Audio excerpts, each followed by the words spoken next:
It's an interesting period for Elon Musk. For example, recently, Musk talked about what he thinks about the moon landing and whether it was real or fake, but today, Elon made an emotional warning where he revealed his biggest worry, issues that scare him about the future. As Musk says, in 30 years, the world might not exist because of a very scary problem that we are facing. Musk revealed major corrupt practices globally and explained how a major organization is promoting falsehoods, such as the overpopulation myth, and how their plan is gradually affecting the integrity of governments globally. Also, Elon has made public the horrifying details about population collapse, things that everyone is trying to hide.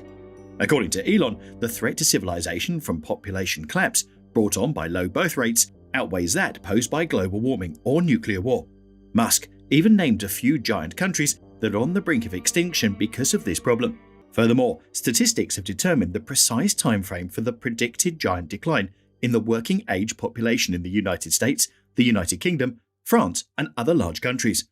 Moreover, the populations of Germany and Japan are already dealing with several extremely risky issues. This is a very interesting situation. So, let's explain it. Population growth alarmism has a long and chaotic history. On the one hand, there are fears that there are simply too many people, and that the sheer quantity of people is to blame for our current environmental crisis. On the other hand, many argue that we have too few people. According to Elon Musk, population collapse owing to low birth rates poses a far greater risk to civilization than global warming. In addition, a Sunday Times piece naively proposed that the UK should tax the childless to combat low birth rates. Musk declared at a meeting in May that humanity must at the very least maintain its population. According to Professor Alice Reed, head of the Cambridge Group for the History of Population and Social Structure, certain countries' populations are dropping due to the below replacement fertility. However, the global population is still expanding and will most likely continue to do so through the end of this century. This is due in part to a phenomenon called population momentum. According to Dr. Peter Mataniel, an expert on East Asia social and cultural geography, low birth rates would not result in a demographic collapse. He predicted the populations will gradually age and diminish, which might have a favourable impact on society. The transition to a smaller world would have far-reaching social, political, and environmental consequences. It would also push us to reconsider our assumptions about economic development, which are based on the assumption that there would always be more people to think up new ideas. According to Charles I. Jones, a professor of economics at Stanford Graduate School of Business and a specialist in long-term economic growth, we frequently assume positive population growth, or sometimes negative population growth in all of those models. Many in his industry had not considered the potential ramifications of a negative population increase until lately. But, he claims, the more you think about it, the more you realize this may be a problem. Jones investigates two dramatically opposing possibilities for mankind in a new article.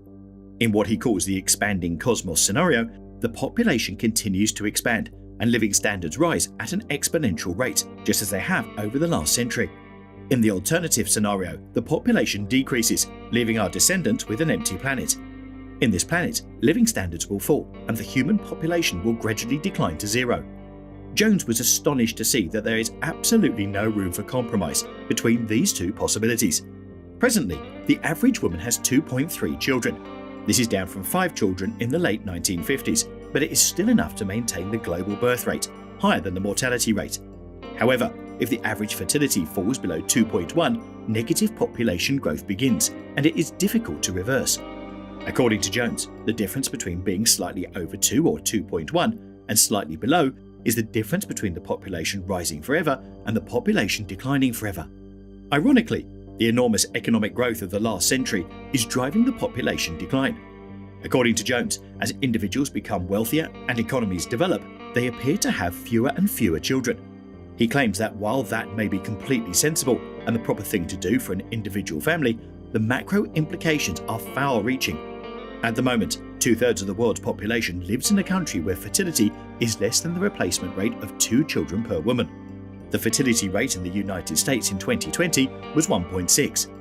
Governments might try to boost birth rates by providing people with financial incentives to have more children. However, Jones claims that this will only work if done on time. He claims that if you wait too long to implement that policy, it will fail. If baby subsidies are ineffective, may smarter, better educated individuals offset the economic impacts of population decline. Can the quality of individuals replace the number of people in the creation of ideas? According to Jones, the answer is no.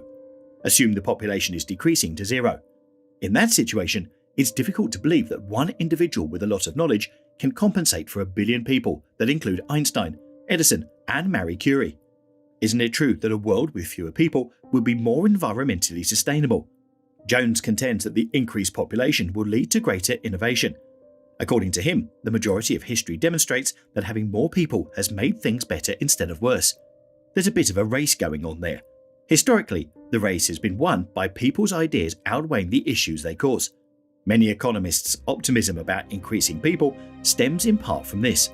Jones points out that numerous unknowns, like improvements in life expectancy and breakthroughs in artificial intelligence, will influence when and how the empty planet scenario plays out. A decline in the economy would most likely develop gradually over several decades. That's it for today. Subscribe to our channel and hit the notification bell.